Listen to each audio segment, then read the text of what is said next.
Hello, beautiful listeners. It's a pleasure being here. Thank you. Can you please tell us your name? Okay, my name is Rachel Ogbonna, and I'm sure people keep wondering why is your name Rahila. Rachel is actually Rahila in Hausa. Is real. It's not a borrowed name.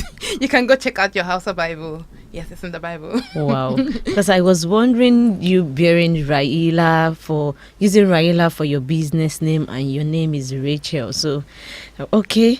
Can you please tell us about your business? Okay, Rahila Green Couture is a fashion label that specializes in bespoke tailoring for young women and girls. We realize that clothing is a complex but fascinating part of everyone's life. So we decided to personalize it with a unique blend of style, class, and functionality. So basically, we make clothes for women. I know, yeah, I'm not trying to be a racist or something. We make clothes for women, because that's where I get most of my inspiration. And we make virtually everything a woman wear, like wedding dresses, traditional Wow. attire, smart and casual wears, and we use a lot of African fabrics. I promote the African brand, but we also use other kind of fabrics. Okay, that means you don't make men's outfits. Yes, for now I've not gotten enough inspiration, but we're working on that. All right, thank you. When did you first realize you wanted to, pursue fashion career? Okay, so back in school, I schooled in Jos, University of Jos.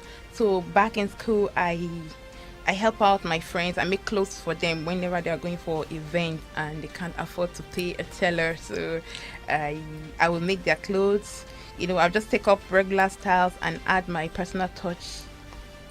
Okay, I just take up regular styles and I add my personal touch to it, and they're always happy with what they get. So on there was this evening, a classmate calls me and she told me that her aunt just came from Port Harcourt for an event in Jos, but is not happy with what her tailor made for her, and asked me if I could help out.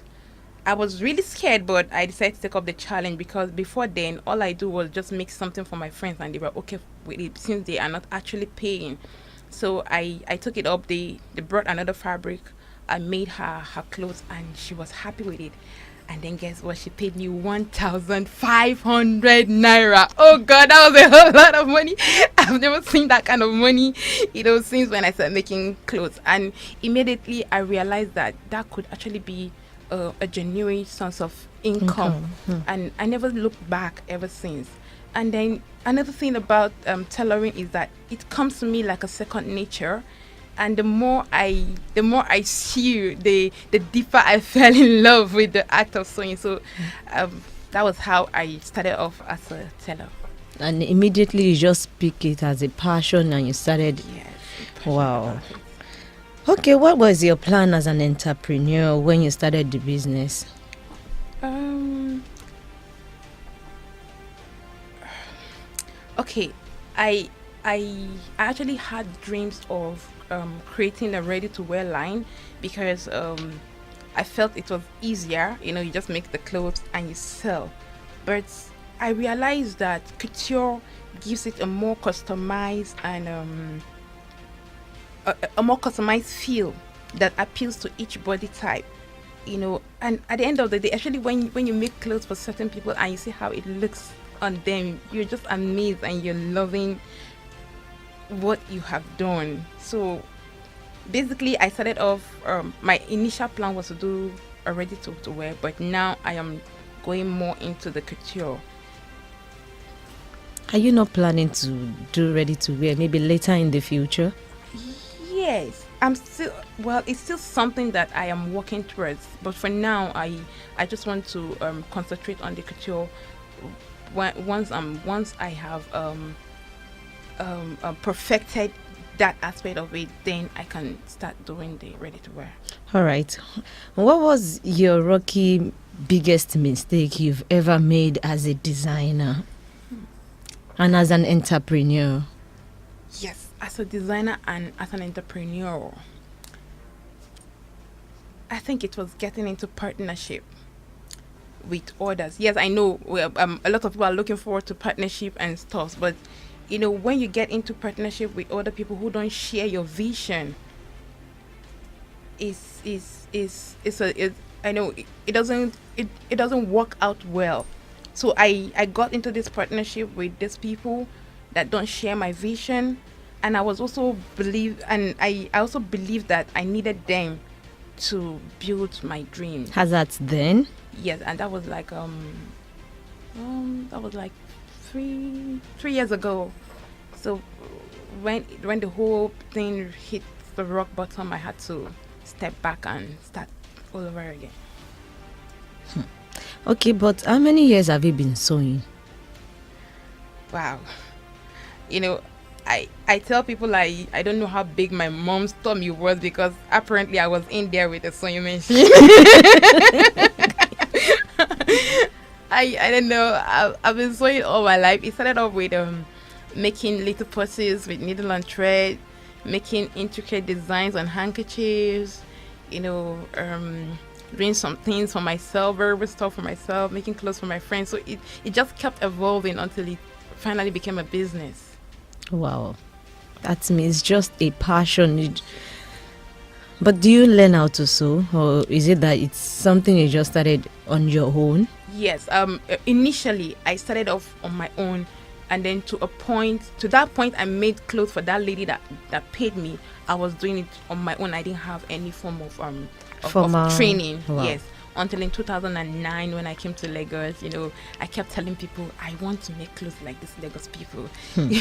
And then they were like, don't worry, keep dreaming. So in 2009, I had the opportunity to come to Lagos, and then I learned under Nobel Afrique. I trained for 6 months. Just for 6 months? Yes, 6 months. Wow. Okay, how is working in fashion different today than from when you started out? You see, appetites are changing, and tailoring is or do I say designing? It's a very dynamic craft. You have to do a lot to stay creative and fresh. A woman that is okay with just wearing her Ankara skirt and blouse or lace skirt and blouse before is now loving an updated dress with tassels, and intricate designs. Everybody wants to look better. So really, then you could just do things and everyone is okay. But now people are looking for more. More. But how do you stay up to date? Okay, I think one thing that is very unique to my design is I personalize my designs. Wow. So I meet a client. I want to know you. I want to know what you like. So by the time I get all this information, I look for a way to fit this information into the outfit you're wearing.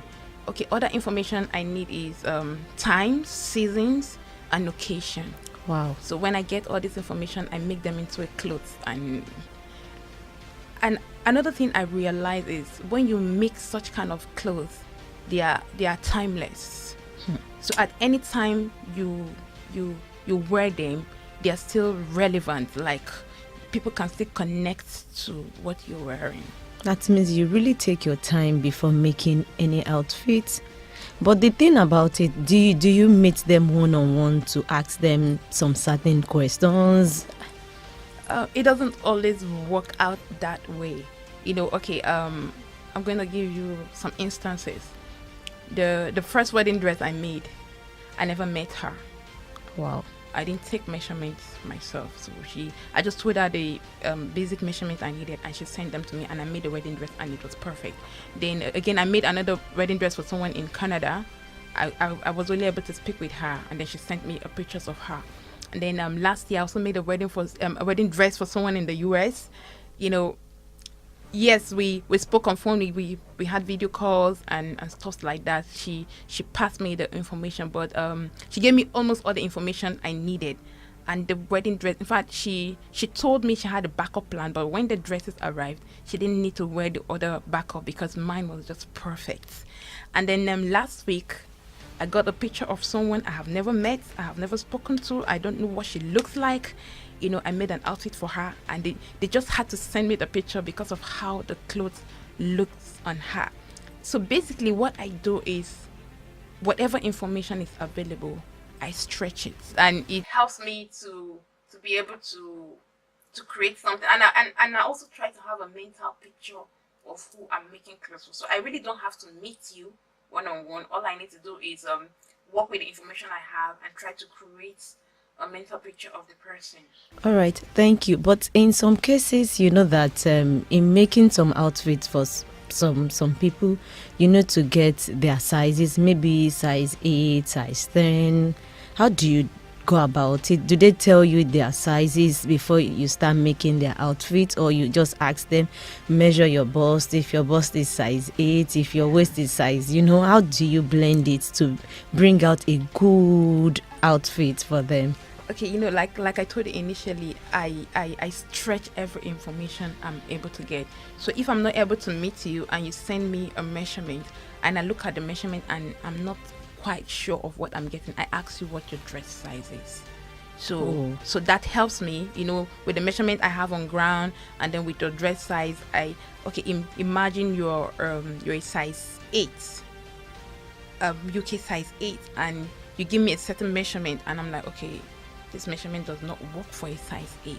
But you have assured me that you wear a size 8 and it's comfortable on you. All I need to do is just adjust it towards that size you are, towards the size I think is perfect. So I work with both the general dress sizing and your personal measurement you have sent to me. All right, thank you so much, Rachel. We would like to go on a commercial break now. When we come back, we'll continue with you. Thank you.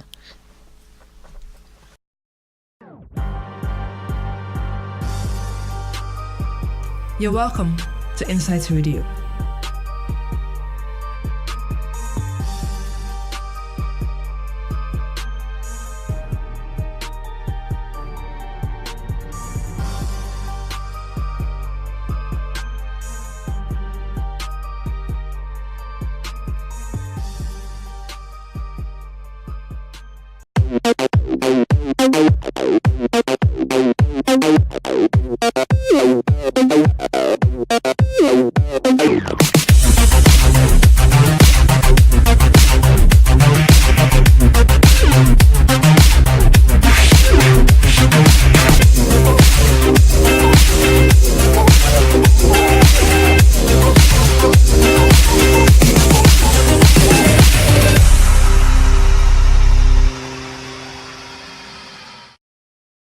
You're welcome back from our commercial break. With me in the studio is still the MD CEO of Rahila Green Couture. Hello, Rahila. Hi. Yeah, I've been hearing this thing that as an entrepreneur that social media plays a lot of role. True. And Yeah. how? Social media goes a long way.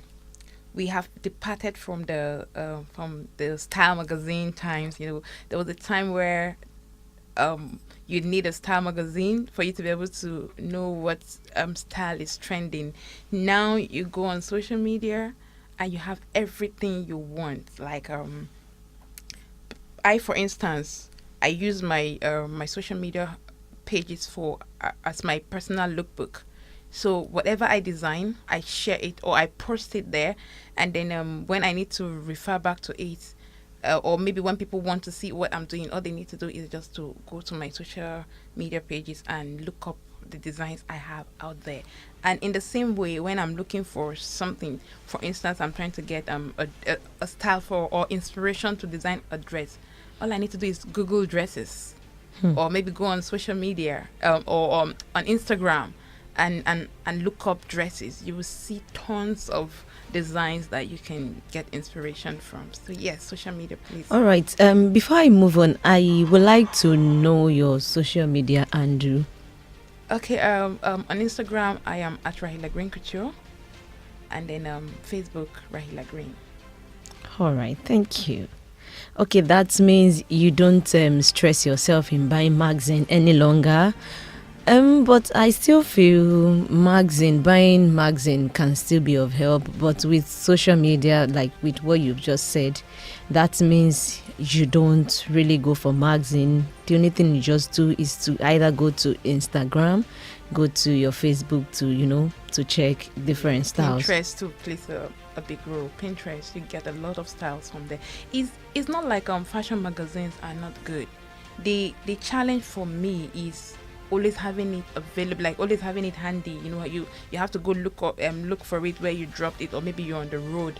But with your phones, you can just look up any and I think some of those fashion magazines actually have online pages, so you can actually now. I think so. I'm not sure. I've not looked it up, but I'm thinking, okay, like for instance, I'm trying not to mention it. Okay, but for instance, Bella Niger, when you go there, you see different kind of styles. Yeah. So that just helps. I think social media just makes it easier. That's my take on it. It makes it easier. Okay, thank you so much. As an entrepreneur, what was your biggest fear when you started out?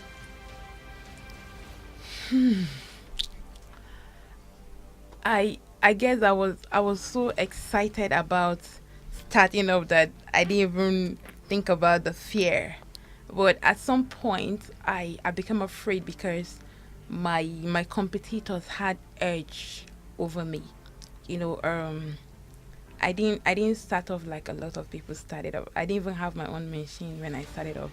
I just go to friends that have the machine, and I borrow their machines to make the clothes, and then when I deliver it to the clients, whatever I have, I save some and then use some for other expenses. So then when I realized that the people that are supposed to be my competitors, they have support. They could afford to buy their machine, get a shop and stuff like that. I was really scared because I kept wondering when will I get there and stuff like that. But initially it wasn't really a fear. I was so excited about starting. Remember I told you what I do is something I'm very much in love. But apart from you being scared of when will you get there, was there any other thing? No, I've never really been afraid of making clothes. Really? Yes, I'm so in love with making clothes, and I take it up as a challenge. Even when you know that the style you're making is really complicated and... Okay, let me give you an instance. There was a time, I think 2 years ago, a client sent me this design. It's those kind of clothes you just look, simple style. But it's so unique. I don't want to use the word complicated, but actually it was complicated. So when I took my time to study the style, I was actually sweating. Like I was shivering. I was like, what were you thinking? But what came to mind immediately was, okay, make sure you use the pattern and make sure you don't cut the fabric first.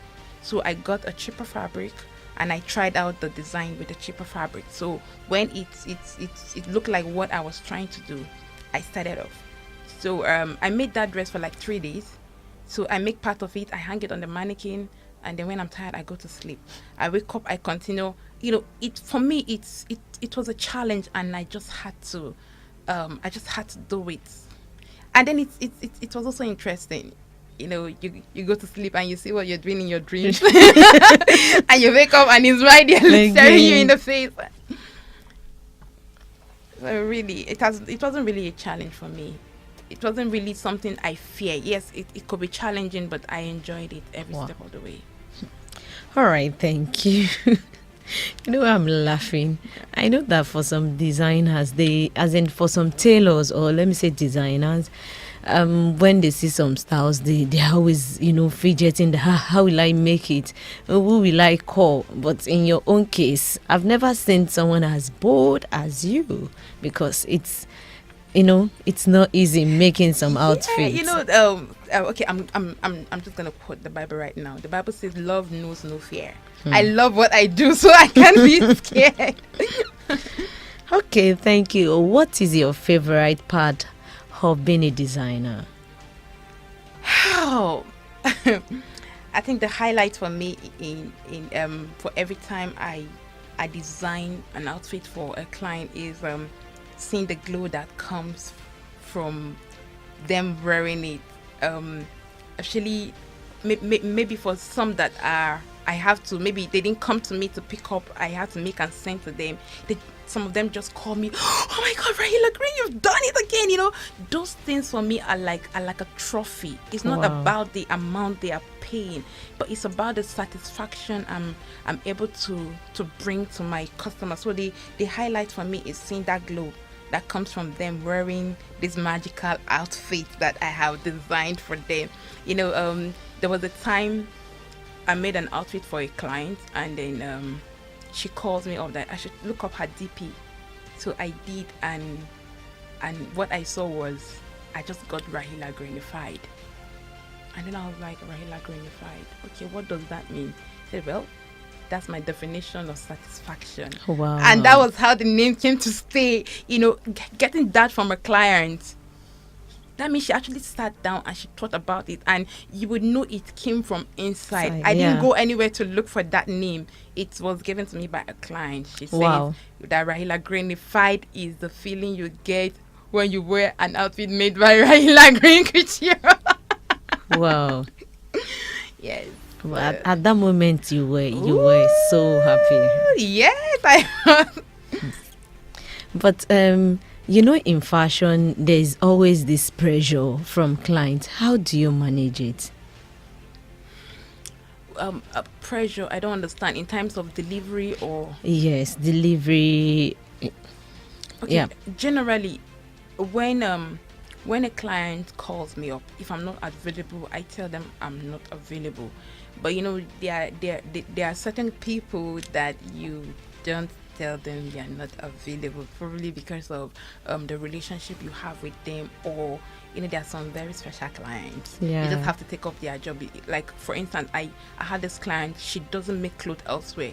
I remember there was a time I was out of Lagos for like 3 months. She waited for me until I got back before she made her outfit. There was a time I was in Jos. I stayed for a long time. She sent her clothes to me in Jos to make for her and sent back in Lagos. So clients like that are VIP. So when I have those kind of people and they need me to make something for them, first of all, I let them know the situation of things, like I'm tired of, but I'm going to try. So I also get them to tell me when exactly they need to make the outfit. Then I check if it's something I'm able to deliver. Then I work on it. And then because they are aware of everything happening and I've given them my words, they don't pressure me like those calls. They don't pressure me. They don't keep calling me and putting me under pressure. They just allow me to do my thing because they are sure, since I've given them my words, I will deliver. That means you give them your own principle and they work with it. Yes. Okay. Last month, a client called me. She's someone, I don't know her. She got my contact from somebody. So when she called me, she said, she needed to make an outfit. I told her that I won't be available. Okay, I am booked for now. Can we fix an appointment for I gave her a date, and she was like, wow, she has never seen that before. That most people would just say, bring, and then when it's time for you to get your outfit, you'll be looking for them all over the place. I explained to her that I won't be able to promise what I'm unable to deliver. I just had to let her know the situation of things, and then it's left for her if she wants to stay or she wants to go somewhere else. So yes, I try not to allow them put me under pressure. I let them know this is what I can do. I think your kind of designer is so rare, because in Nigeria now, most tailors, most designers want to collect, outfits. They will just tell you, bring it, we can make it, like you've said earlier on. But I feel doing this, it's like giving you a class. Yeah, because on a normal day, if I'm a designer and I need money, I'll just tell them bring it. But in your own case, it's a bit different. I'm in love with what I do. All right, thank you. Okay, what advice will you give the younger you? I'm sure you guys would have heard me say over and over again how much in love I am with what I do. So work with your heart.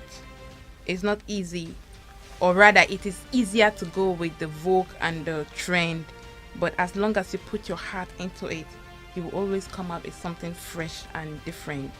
Travel as much as you can, see colors, see shapes. Yes. Colors, shape, and time, seasons. These are some of the things that affect your design in a way you would not believe it. There was a time I was part of this reality TV show on fashion. So one of our tasks was to design something with fruits. So I made a pineapple dress. That dress is actually something wearable, but the pineapple gave me the inspiration of making the body of the cloth not to be smooth. You know how pineapples are not smooth, so Yeah. I did this thing they call pinching. So I will pinch the fabric and I will sew them. So at the end of the day, I transformed the fabric from the regular fabric and it became something else. So pineapple can also give you a combination of color. So you have two colors. You have the orangey looking color and then the greenish color. You have them blended together. There was a time I also had to design with had to make a design with shape. I came up with circle. I did this circle looking dress. I never knew that one can actually make something like that. I never knew until that day, until I was given that task. I came up, when you see that dress, all you see is circle. So there's a lot of things to get inspiration from, and I would also add that never limit yourself. Everything you see is a potential inspiration, and then most importantly, listen. Never stop listening. Listen to your customers. Listen to the weather. Listen to the time. Listen to season. Listen. Never stop listening. You will never go wrong listening. All right, thank you. I think I picked something from what you said earlier. You said you need to be a traveler. Yes. And I don't even know how to combine it, a designer and a traveler. You can travel in your mind. Yes, don't just limit yourself to a particular place. Okay. Travel. All right, because I was thinking maybe you're talking about traveling from one place to another as a designer, or maybe you just decide to take a break and say, okay, for this so month, I'll travel to US to learn something new or something. Yes, in an instance where you can afford that, yes, because I actually don't travel a lot. I think I've only been out of this country once, but by the time I got back, it has this positive impact on me. And then for the few times I had moved around within the country, it has also had its impact on me. The thing about traveling is that it's a form of education. So when you move around like that, either physically or maybe through internet or any other means, it helps you connect with other times and what is happening in other places, and so it's also help you in your creativity. All right, thank you so much. But if you want to advise new designers, young designers that are coming up, what will you tell them? First of all, love what you do, and you will never get to work all your life. Really, love what you do, and you will never get to work all your life. Can you please expatiate on that? Okay, when you love what you do, even when you're doing the work in it, it doesn't look like work. Because all you see is, okay, I need to make this happen, and then you are not even afraid, because you know that love does not fear. Forgive my English. But when you love what you do, it helps you. Love has this passion about it. So when you love, you become passionate, and when you're passionate, it gives you a drive. Back in the days, I used to have this slogan, or like don't mind me. I've gotten so busy, so I'm trying to forget it. I think it's like determination passion drives me, determination keeps me going, and then the Holy Spirit inspires me. That was my slogan then, and I had it written everywhere. So even when I'm trying to like feel down and stuff, when I see this, I know I'm passionate, I know I'm determined, and then I know I have the Holy Spirit helping me out. So Wow. I think I've really enjoyed this interview because I've learned a lot of things that I don't need to get tired of what I want to do. I must just love it. That if I really love it, I won't be tired.